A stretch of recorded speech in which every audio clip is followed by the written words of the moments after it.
telespectadores, temos andado lá por cima, por trás dos montes, lá nas raias de Espanha, e eu já sentia saudades do sul. Viemos hoje ao Baixo Alentejo. É uma vila que não está assim muito dentro dos percursos turísticos. A vila está na nossa frente, é na além. É Cuba, no Baixo Alentejo. Bom, Cuba presta-se a confusões com um país da América do Sul, que também se chama Cuba. Devo dizer que a raiz da palavra é a mesma, vem lá da Cuba latina. Em Portugal, não é das terras mais visitadas. Devo dizer que, sem razão, porque Cuba tem imensos motivos de interesse. Pode não ter nem grandes rasgos de história, nem grandes monumentos, mas tem maneiras de ser, tem pessoas, tem ainda velhas tradições e costumes que vale a pena vir a Cuba. Bom, mas onde é Cuba? Procurem no mapa, é um pequeno concelho, tem cerca de 180 km², o que é pouco. Tem uma pequena população, cerca de 5.000 pessoas, também não é muito. E fica para ali a Vidigueira, Portel, com o seu castelo, o castelo do Alvito, Ferreira do Alentejo, e é claro ao sul, aqui a 18 km, Beja. Quer dizer, aqui neste maciço de concelhos faltava vir a Cuba, e era uma falta injusta. Vamos hoje conhecer Cuba. Eu estou aqui num lugar que se chamava o Outeiro e que é uma antiga povoação romana. Não sei se era que tipo de povoação era, podia ser apenas uma vila. Uma coisa é certa, aqui dá-se uma cavadela e aparecem logo coisas romanas em grandes quantidades. Tudo isto está por explorar. De que é que a gente está à espera para pôr à luz do sol estas preciosidades?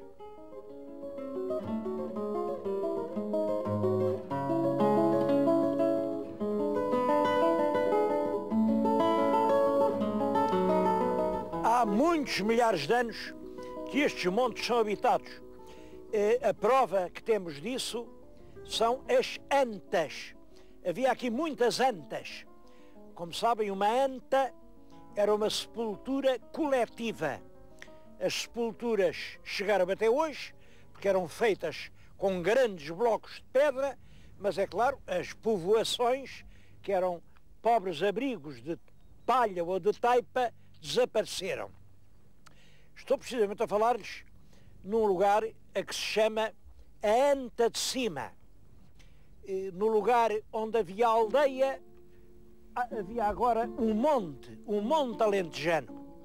O monte está à nossa frente, como vocês veem, completamente em ruínas, escalavrado, porque de facto não se tem ligado a esta ideia.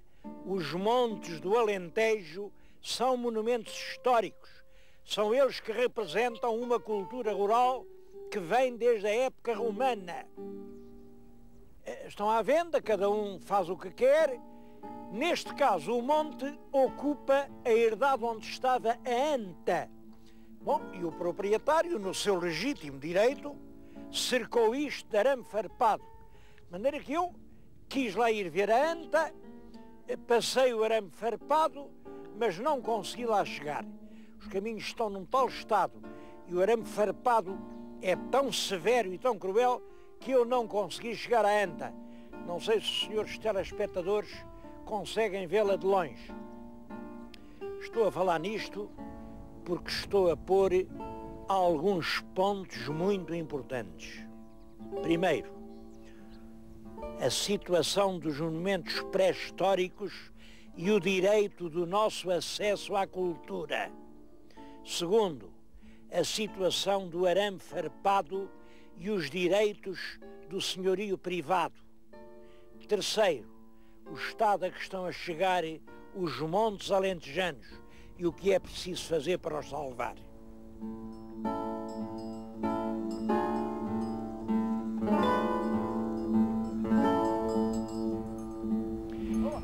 uma boa razão para esta terra estar ocupada desde há tanto tempo e durante tanto tempo. Primeiro, era uma terra boa, uma terra rica para dar pão. Depois era uma terra com muita água, uma terra boa para o gado que pasta, que aqui se mantinha bem. E finalmente era uma terra rica em minérios. Havia aqui vilas mineiras e ainda hoje os romanos se instalavam-se onde quer que podiam encontrar o cobre, que era precioso para fazer o bronze.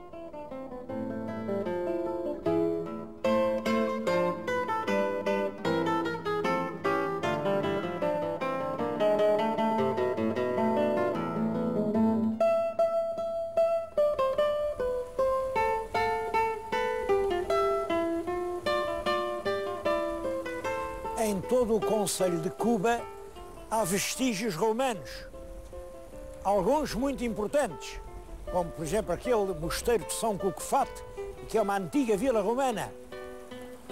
Além o que resta de uma barragem romana, eles retinham ali um curso d'água, tinham uma grande albufeira para irrigar os campos à volta. Esta ponte é uma ponte romana, é uma ponte que tem já perto de 2000 anos e continua aberta ao trânsito de pesados. Muito curioso, a ponte tem 28 arcos, alguns deles já estão soterrados, 28 arcos, e tem 120 metros de extensão. Era por aqui que passava a estrada que ligava Beja a Évora. Pois ela continua hoje a servir. É claro, e qualquer dia cai. Este pilar que estão a ver aqui já está, em parte, escavado na base. Bom, mas a culpa não se pode pôr aos romanos. A culpa é do trânsito que continua a passar por cima de um monumento desta importância.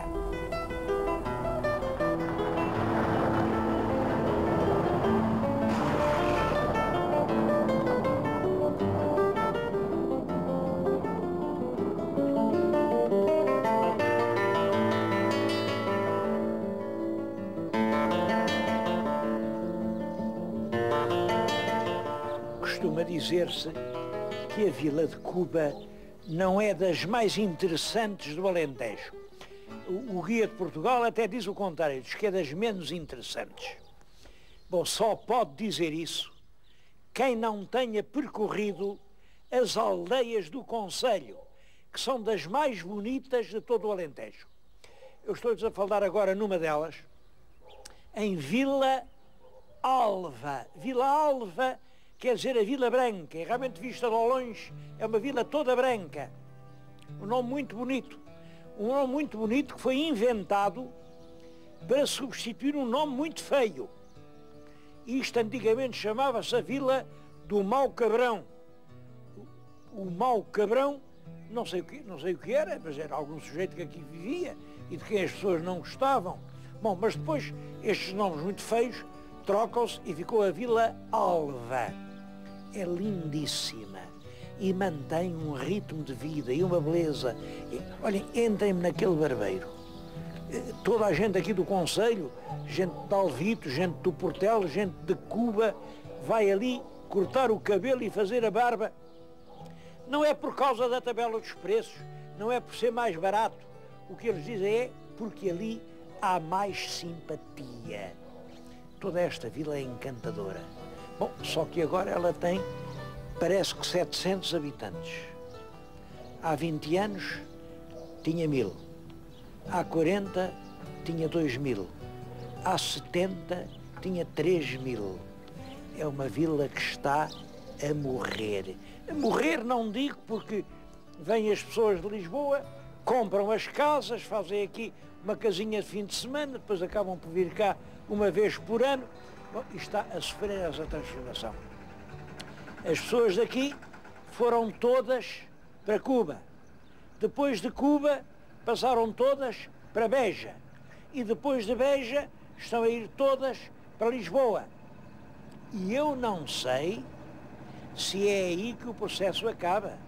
porque é perfeitamente possível que de Lisboa queiram depois ir todas para Madrid e de Madrid ir todas para Paris e que o país seja assim uma espécie de polvo. Um polvo com uma grande cabeça e uns tentáculos que devoram tudo. É contra o polvo que nós temos de lutar. A palavra descentralização tem um sentido concreto. O Estado somos nós. O Estado tem que ser como Deus. Tem que estar em toda a parte. Não pode abandonar as aldeias aos seus tristes destinos.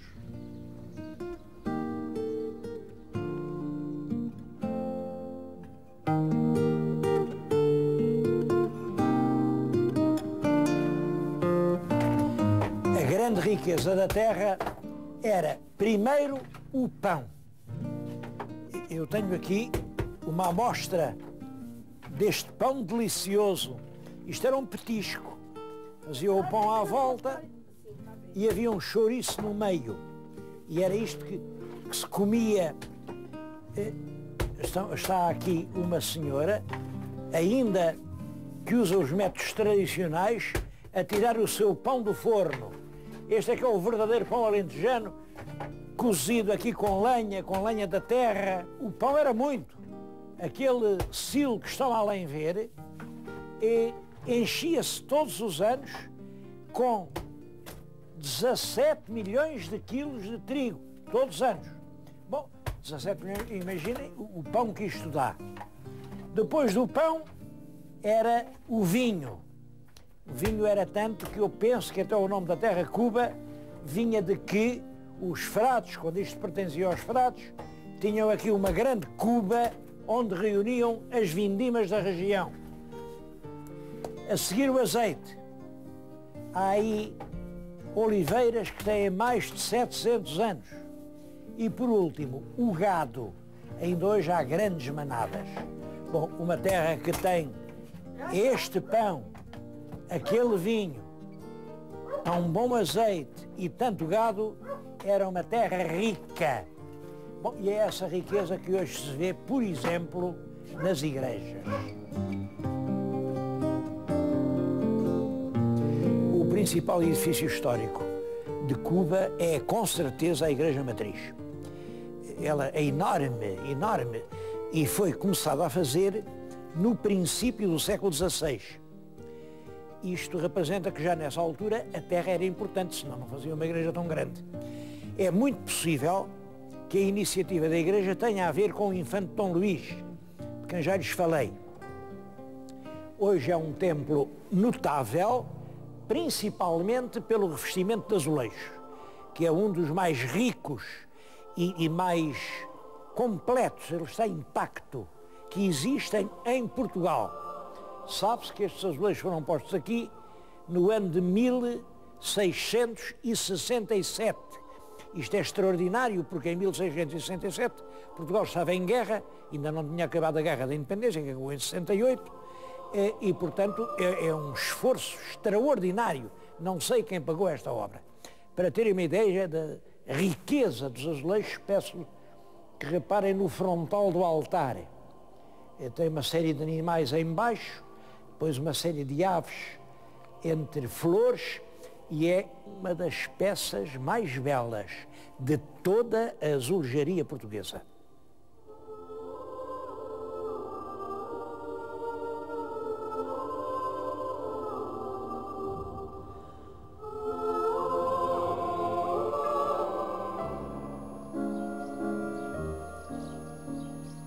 Há dois vultos importantes ligados à história de Cuba.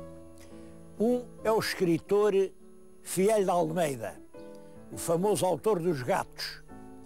Ele nasceu em Vila de Frades, mas casou aqui com uma proprietária de grandes propriedades, e a casa da proprietária era esta, era todo este bloco. Numa parte da casa que estão hoje instaladas as finanças de Cuba. É curioso que lá dentro das finanças há painéis de azulejo com os gatos. Acho até que é as únicas finanças em que há gatos. mas vale a pena, são muito bem pintados. Foi nesta casa que o Fialho morreu em 1911. Ele tinha ido ver umas propriedades, pagou aos trabalhadores e no regresso disse ao cocheiro: toca-me as bestas que eu quero morrer em casa. E chegou aqui, entrou e morreu momentos depois. E claro, isso deu origem à ideia de que ele se suicidou. Não sei a verdade.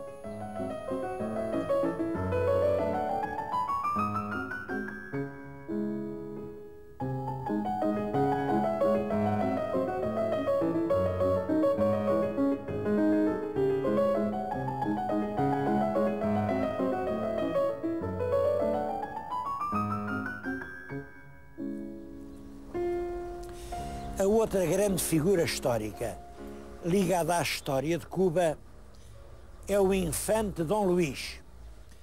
O infante Dom Luís era filho do rei Dom Manuel I e, portanto, era irmão do rei Dom João III. Aliás, entre o infante e o rei havia uma pequena diferença de idades. O que havia era uma grande diferença de pessoas. O rei era um homem triste, sombrio, sem brilho, sem talento. O infante era um jovem de grande galhardia, com um grande prestígio, um homem alegre, com muito talento, muito talento. Bom, era como a noite para o dia. Até se diz, e eu acho que com razão, que o rei Dom Manuel ainda pensou em substituir no trono português o pobre Dom João III pelo brilhante Dom Luís. Bom, mas não teve tempo para o fazer. O certo é que o Dom Luís, como era filho segundo, ele era duque de Beja, tinha lá um palácio e fez aqui um paço.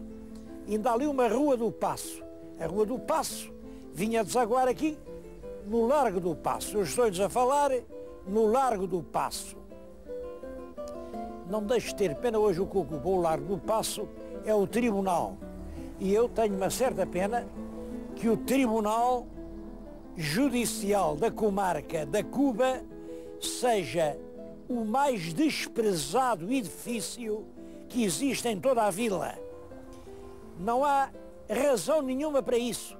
Aquela casa tem dono, o dono é o Estado. Ali mora a Justiça.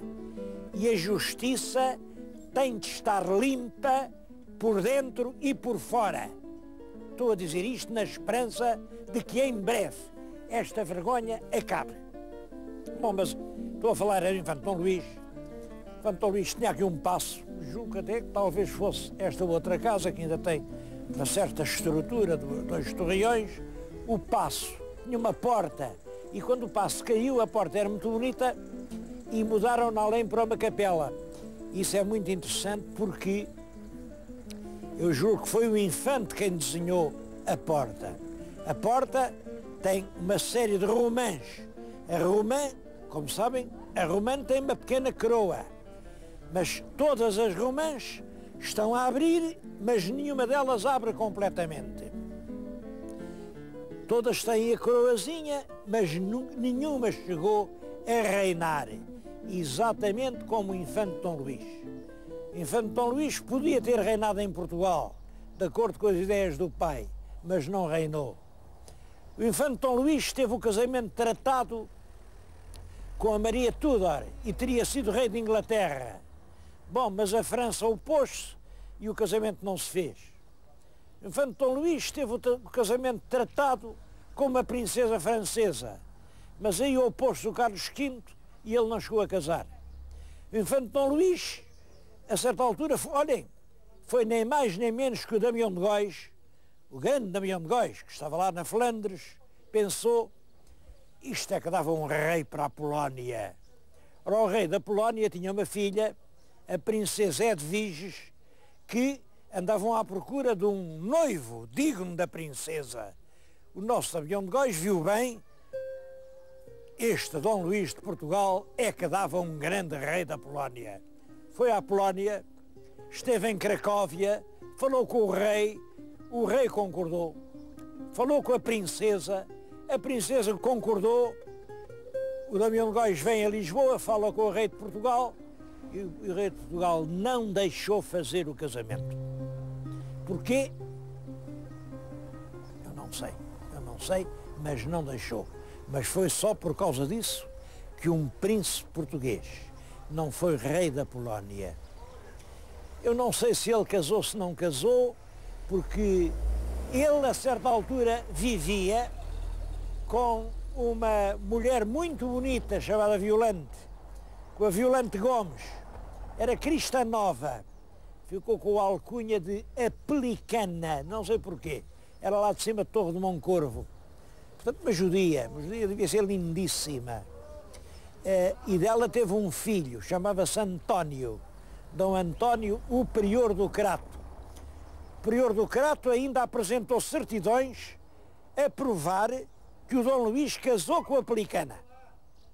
Bom, mas como ela era cristã nova, era uma mulher de sangue judeu e era uma altura em que havia um grande antissemitismo em Portugal, ele não conseguiu que esse casamento fosse julgado válido e não conseguiu ser rei de Portugal.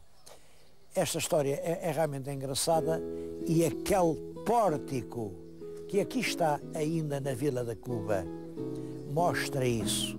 Uma série de romãs, símbolos da realeza, nenhuma chegou a reinar.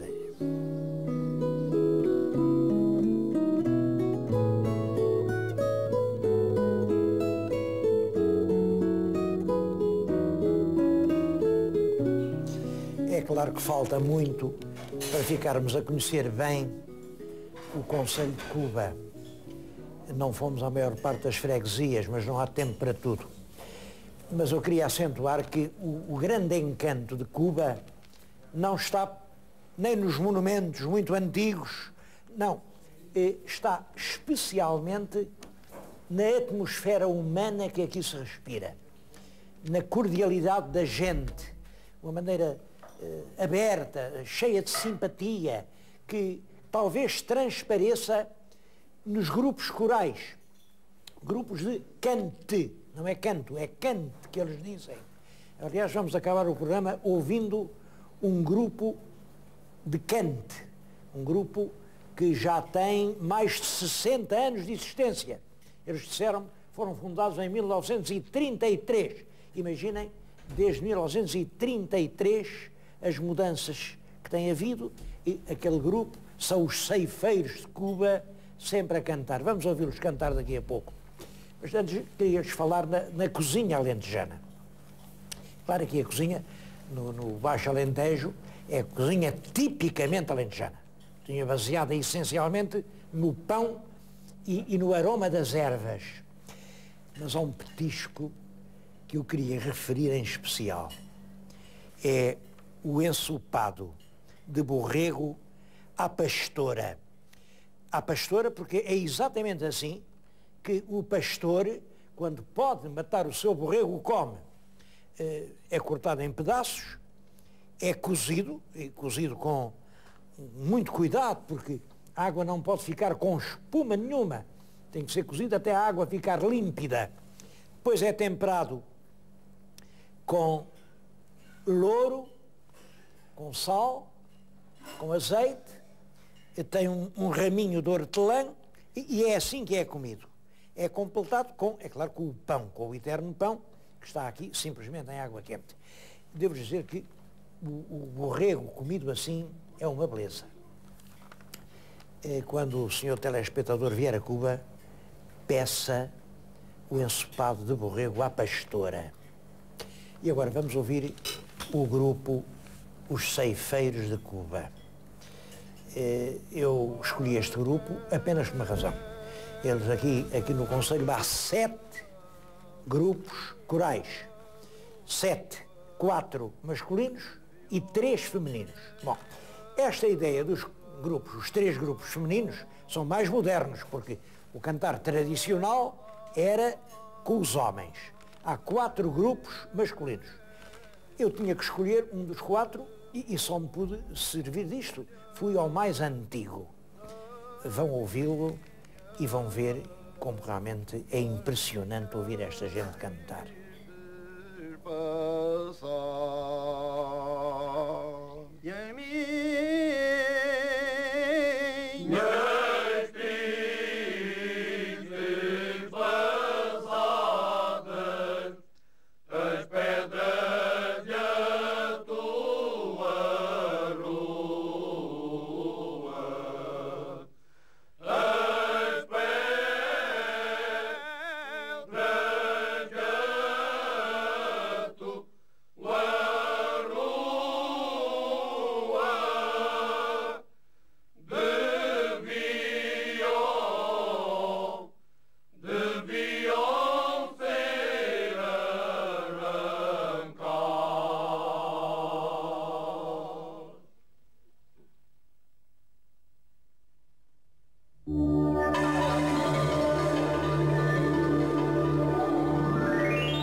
Este programa é patrocinado por Soluções Industriais e Domésticas Domplé.